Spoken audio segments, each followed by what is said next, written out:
Bismillahirrahmanirrahim. Assalamualaikum warahmatullahi wabarakatuh. Salam sejahtera dan salam menjulang negeri Sarawak. Saya Linven Paulus Dan saya Azmiza Azron. dari SMK Sri Aman yang bakal mendiskusikan satu isu yang sedang hangat diperkatakan oleh pelbagai lapisan masyarakat. Tajuk yang bakal kami diskusikan hari ini ialah kepentingan fasih digital. Dalam meniti arus kemodenan ini, penggunaan digital yang berteknologi tinggi umpama cendawan tumbuh selepas hujan.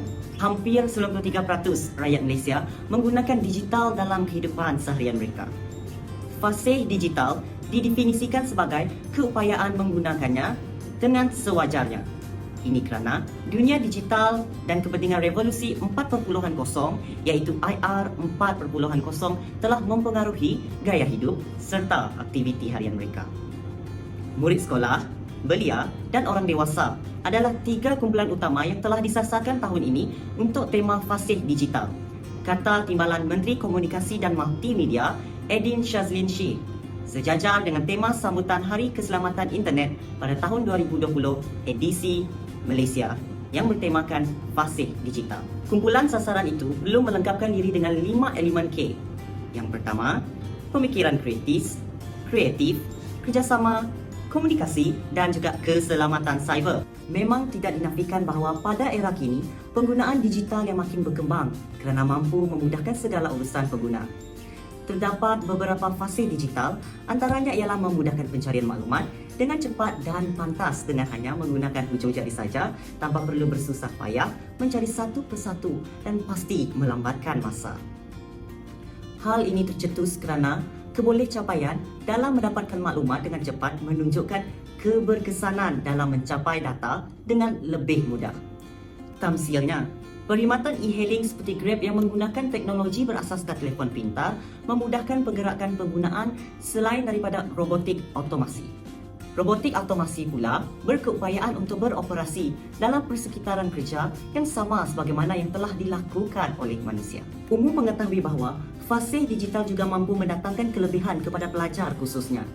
Semasa waktu Perintah Kawalan Pergerakan PKP dijalankan, dimaklumkan bahawa ramai guru dan pelajar serta mahasiswa-mahasiswi Institut Pengajian Tinggi menggunakan aplikasi Google Classroom, Google Meet, Zoom Cloud dan sebagainya.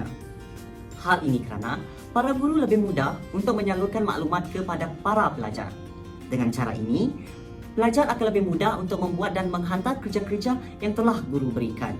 Sebagai contoh, saya seorang calon SPM yang sepatutnya menduduki SPM pada tahun ini.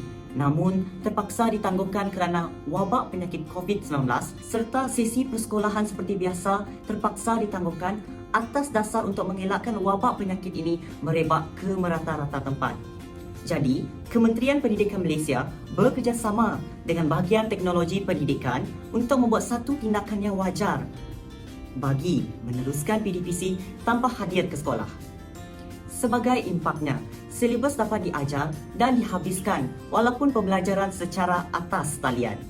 Hakikatnya, wabak penyakit COVID-19 bukanlah penghalang untuk para pelajar meneruskan pembelajaran yang lama tertangguh daripada Perintah Kawalan Pergerakan PKP.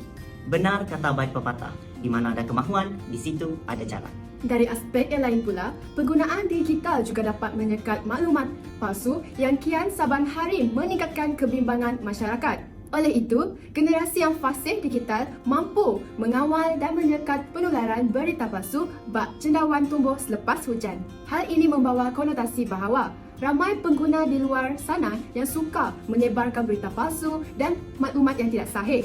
Maka, generasi yang fasih digital mampu mengelak perbuatan ini dengan hanya menggunakan satu laman sesawang yang sah untuk mendapatkan berita dan maklumat yang sahih. Biar kita lihat, Kementerian Teknologi Maklumat dan Multimedia telah menyediakan satu laman sesawang yang sah seperti sebenarnya.my serta agensi-agensi rasmi kerajaan yang mengekang penularan berita palsu berkaitan dengan wabak penyakit coronavirus yang boleh memberi kesan kepada masyarakat dan juga negara. Sesungguhnya, penularan berita dan maklumat yang tidak sahih dapat dikekang dan dikawal oleh generasi baru yang fasih digital.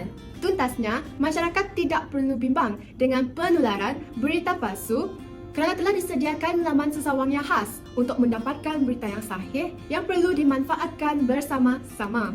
Kesimpulannya, fasa digital juga mampu mendatangkan kebaikan terutama kepada 3 kumpulan yang disasarkan iaitu murid, belia dan juga orang dewasa. Fasa digital juga haruslah diterapkan kepada generasi muda dalam pembelajaran abad ke-21 agar Malaysia duduk sama rendah, berdiri sama tinggi dengan negara berdaya maju seperti Amerika Syarikat, Perancis, Rusia, China dan negara-negara yang lain. Semoga impian negara untuk melahirkan masyarakat yang maju dan berinformasi tercapai seiring dengan perkembangan revolusi digital 4.0 yang pesat membangun. Ayuh anak muda, pendayung sudah di tangan. Perahu sudah di air. Jadi sama-samalah kita membangun dalam digital revolusi 4.0.